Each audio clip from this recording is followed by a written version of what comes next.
Di video ini, kita akan membahas salah satu kegagalan perusahaan teknologi paling parah di era 2000-an, yaitu antara BenQ dan Siemens.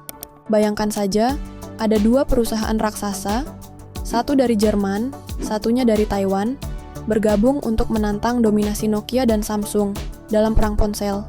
Kedengarannya sangat luar biasa, bukan? Tapi, bergabungnya BenQ dan Siemens berubah menjadi mimpi buruk bahkan hanya dalam waktu kurang dari setahun. Kemitraan ini hancur lebur, menyebabkan ribuan pekerja terkena PHK, dan membuat kedua perusahaan berjuang mati-matian untuk bertahan. Apa yang salah? Apakah teknologinya buruk? Kesalahan strategi pasar? Atau ada sesuatu yang lebih besar? Tonton sampai selesai karena kita akan membahas jatuh dan bangunnya BenQ Siemens yang pernah menjadi raja ponsel di tahun 2006-an, hingga kemudian bangkrut hanya dalam 1 tahun. Jika kalian suka konten seperti ini, jangan lupa untuk tekan tombol like dan subscribe.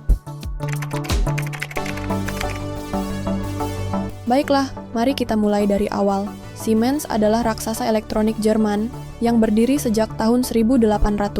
Mereka masuk ke dunia ponsel pada tahun 1985 dengan produk Siemens Mobile Telephone C1, bentuknya cukup besar, tapi revolusioner pada masanya. Fast forward ke akhir 90-an, Siemens sedang berada di puncak kejayaannya. Mereka meluncurkan ponsel berwarna, dan itu pertama di dunia. Siemens S10 launching pada tahun 1997, dan ponsel slider pertama di dunia, bernama Siemens SL10, pada tahun 1999. Tapi di pertengahan 2000-an, situasinya memburuk. Pangsa pasar Siemens turun dari 8,6% pada tahun 2000 menjadi hanya 5,6% pada awal 2005. Mengapa? Jawabannya terletak pada software yang seringkali bermasalah, fitur yang membosankan, dan tak bisa bersaing dengan Nokia, Motorola, atau Samsung. Dan satu lagi, Siemens meluncurkan ponsel fashion bernama Celebri. Niat awalnya untuk mengikuti tren Nokia dengan desain yang sangat kreatif. Namun, Celebri gagal total, Siemens rugi puluhan juta dolar, mereka terlalu banyak membakar uang untuk Celebri, dan Siemens butuh strategi untuk keluar dari masalah ini. Di sisi lain, BenQ merupakan perusahaan elektronik asal Taiwan, yang lepas dari brand Acer pada tahun 2001. Mereka besar di panel LCD dan produk consumer goods, tapi untuk urusan ponsel, hampir tak dikenal di Eropa. Beberapa operator seperti O2 menjual merek ponsel mereka. Tapi, BenQ bukan nama besar. Meski begitu, mereka punya mimpi besar. Mereka ingin beralih dari OEM atau membuat barang untuk merek lain, menjadi OBM atau punya merek sendiri, seperti Sony atau Samsung. Saat itu divisi ponsel Siemens sedang kesulitan. Itu menjadi tiket emas BenQ karena BenQ membutuhkan paten dan pijakan di Eropa. Tapi, apakah BenQ siap untuk ini? Mari kita cari tahu. Pada 7 Juni 2005, BenQ menghebohkan dunia, mereka mengakuisisi divisi ponsel Siemens. Kesepakatan ditutup pada 1 Oktober, dan twistnya Siemens membayar BenQ sebesar 250 juta euro untuk mengambil alihnya, plus 50 juta euro untuk saham 2,5% di BenQ. Hal yang cukup mind-blowing. Sebagai imbalannya, BenQ mendapatkan paten Siemens, fasilitas riset dan development, dan hak menggunakan merek Siemens selama 5 tahun. Kemudian mereka membentuk perusahaan baru bernama BenQ Mobile, berkantor pusat di Munich, Jerman, dipimpin oleh CEO Jerman Clemens Jost dan chairman dari Taiwan Jerry Wang.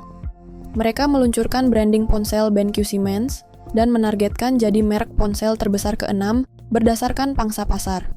Kemudian pada Januari 2006, ponsel BenQ Siemens pertama meluncur, bernama EF81, ponsel lipat tipis ala Motorola Razr. Kemudian ada Siemens S68, menyasar konsumen bisnis dengan bentuk yang ringkas. Dan yang terakhir, Siemens S88, dengan fitur utama multimedia dibekali kamera 2 megapiksel. Kemudian ada Siemens IF71, Siemens AL26 dengan julukan Hello Kitty, ponsel musik Siemens E61, dan Siemens IF51. Ponsel-ponsel tersebut sangat elegan, inovatif, dan memenangkan banyak penghargaan desain pada masa itu. BenQ Mobile benar-benar all-in pada multimedia kelas atas, dan jaringan 3G, BenQ Siemens menjanjikan sepertiga lineup di tahun 2006 siap untuk jaringan 3G. Mereka ingin memperbaiki ketinggalan Siemens di balapan 3G. Di atas kertas, ini seperti kombinasi sempurna, teknologi Siemens plus manufaktur BenQ. Tapi disinilah retakan kehancuran mulai terlihat.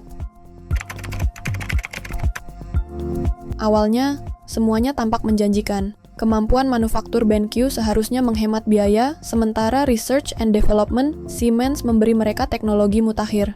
Jerry Wang, kepala pemasaran BenQ antusias dengan teknologi Jerman, menyebut Munich sebagai pusat ilmu industri. Mereka mempertahankan kantor Siemens di Jerman, kantor pusat di Munich, pabrik Siemens di Kamlin-Fort dan Bocholt untuk menjaga kontinuitas.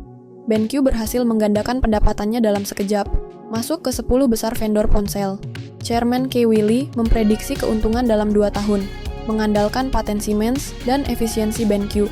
Ini bukan hanya soal ponsel, ini bagian dari tren besar. Perusahaan Asia seperti Sony dan Samsung sudah beralih dari OEM ke OBM, berhasil membangun merek global.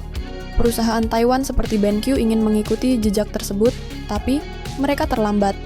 Kesepakatan dengan Siemens adalah langkah paling berani BenQ. Mereka pikir bisa membalikkan nasib Siemens Mobile, seperti Samsung di tahun era 90-an. Tapi ambisi saja tak cukup. Eksekusi yang sempurna dibutuhkan, dan disitulah segalanya jadi berantakan. Fast forward ke September 2006, hanya 9 bulan setelah peluncuran beberapa tipe ponsel, BenQ Siemens dalam masalah besar. BenQ melaporkan kerugian 840 juta euro dari akuisisi ini. Konsumen, mereka tak tertarik.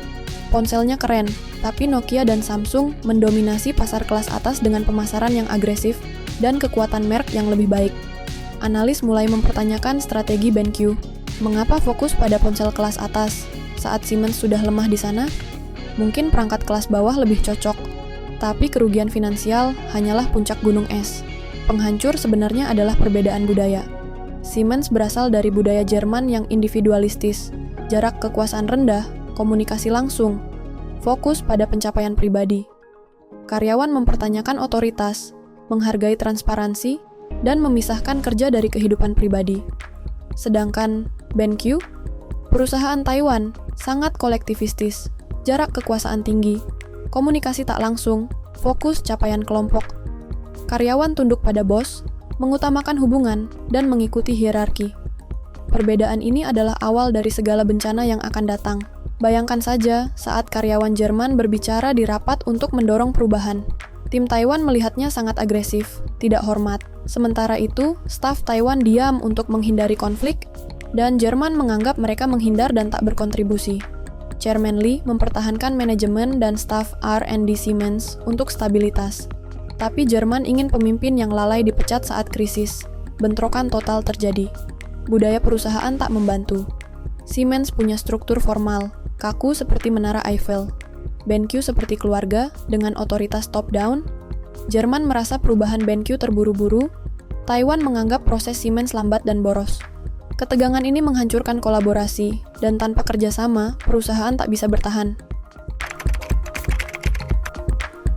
Pada 29 September 2006, BenQ menjatuhkan bom, mereka menghentikan pendanaan, lalu anak perusahaan Siemens mengajukan kebangkrutan, dan puncaknya mem-PHK 2.000 karyawan pada Oktober. Produksi berjalan tersendat hingga Desember, tapi pada 2 Januari 2007, administrator kepailitan Martin Prager menutupnya. Pada Februari, BenQ Mobile hilang, dengan 2.000 pekerjaan lenyap. Pihak Jerman marah.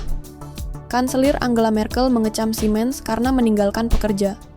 Siemens mengalirkan dana cadangan 35 juta euro, mengalihkan 5 juta euro untuk bonus eksekutif, tapi itu tak cukup.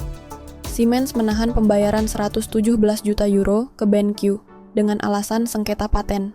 Media Jerman menuduh BenQ membeli Siemens untuk patennya, tanpa rencana menyelamatkan. Rick Ley dari BenQ menyalahkan manajemen proyek yang buruk. Pertempuran hukum meledak. Firma kepailitan Martin Prager menuntut BenQ untuk bonus 26 juta euro dan klaim 80 juta euro. Mereka menuduh ada kecurangan. Siemens menghadapi penyelidikan korupsi, meski tak langsung terkait BenQ. Di Taiwan, Kay Wiley dan eksekutif ditahan atas tuduhan insider trading, dibebaskan pada 2009.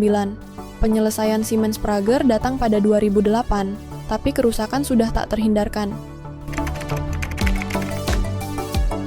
BenQ Mobile Company terus membuat ponsel dengan brand BenQ Siemens untuk pasar Asia selama 2007 memakai lisensi.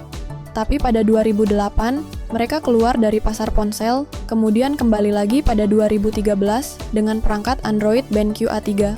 Siemens beralih ke telepon nirkabel di bawah naungan perusahaan Gigaset. Kedua perusahaan bertahan, tapi BenQ Siemens sudah menjadi abu. Itulah kisah sejarah berdirinya BenQ Siemens, dari masa kejayaannya hingga masa kebangkrutannya. Jika kalian ada ide untuk konten berikutnya, langsung saja tulis di kolom komentar. Terima kasih sudah menonton sampai selesai. Wassalamualaikum.